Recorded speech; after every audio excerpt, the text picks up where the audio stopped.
السلام عليكم ومرحبا بكم معايا في قناتكم شهوة الدنيا لوجين. كنتمنى تكونوا في احسن الاحوال يا ربي وانتم كتشاهدوا هذا الفيديو.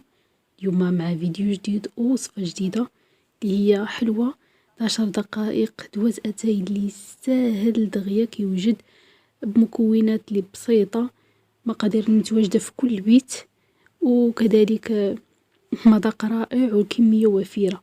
غادي نبداو على بركه الله. بالنسبه للطريقه والمقادير في نفس الوقت غادي نحتاجو 250 غرام ديال الزبده مانغارين، غادي نخليوها بدرجه حراره المطبخ، وغادي نزيدو عليها 2 كيسان ديال السكر سنيده او زلافه ديال السكر سنيده، وغادي نحاولوا نخدموها مزيان حتى غادي تحل معنا هاد الزبده هادي وما تبقاش مجموعه.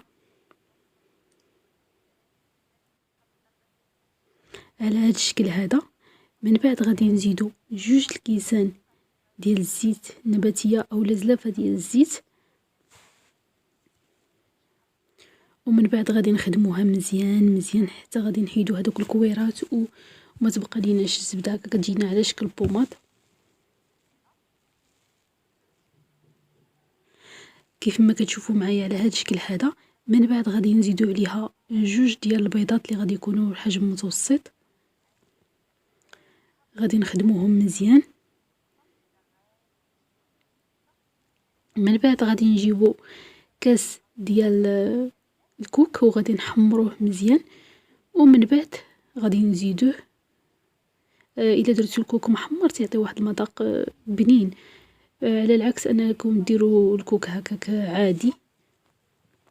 من بعد غادي نجيبو كاس ديال الفيرميسيل الكحل اللي غادي نكونوا درناه في المجمد، وبالنسبه للكوك يكون بارد لينا، ما يكونش باقي سخون ونخويوه ديريكت على الخليط، حتى الا كان سخون ودرنا الفيرميسيل هذا غادي يذوب لينا. كيف ما كتشوفوا معايا الفيرميسيل ما غاديش نحاولوا نخدموه بزاف باش ما تعطيش ديك الحراره ديال اليد ويذوب معانا. من بعد غادي نزيدوا ليه طحين على حساب الخليط، وغادي نزيدوا واحد الشاصي ديال الخميره الحلويات. صافي دابا غادي نجمعوا الخليط.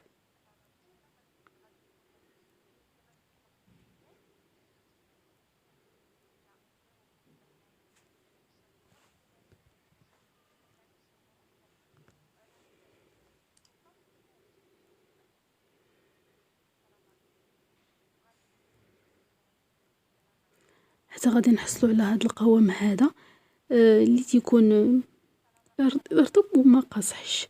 دابا غادي نحاولوا نشكلوهم كويرات اللي غادي يكونوا متوسطين، وغادي نحطوهم حتى نشكلوا واحد الكميه اللي لا باس بها.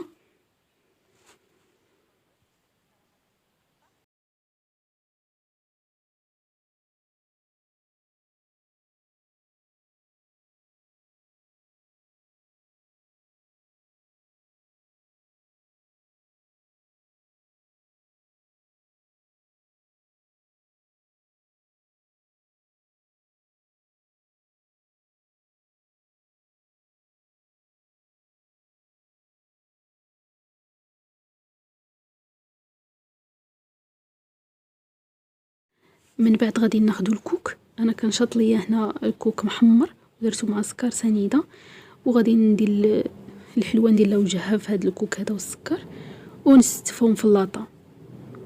كيف يمكن لكم ديروا الكوك اللي ما محمرش. انا هنا غير كنشاط ليا حيت عبرت كاس وشاط لي منه وعليها ما بغيتش نضيعها. صافي غادي نحاول نكمل الكميه كامله. من بعد غادي نجيب الطابع، اي طابع عندكم ماشي بالضروري يكون هذا، اي شكل عندكم، وغادي نطبعوه. وفي هاد الوقيته هادي راه الفران شاعل عندنا.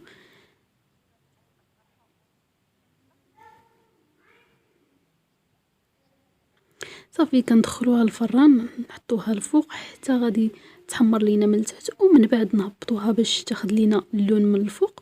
وهذا هو الشكل النهائي ديال هاد الحليوه هذه. كتجي زوينه صراحه دغيا كتوجد وبنينه في المذاق، والمقادير اللي بسيطه وكتعطي كميه اللي كتيره ما شاء الله. هنا كنوصل معكم لنهايه الفيديو مع فيديو جديد ووصفه جديده ان شاء الله.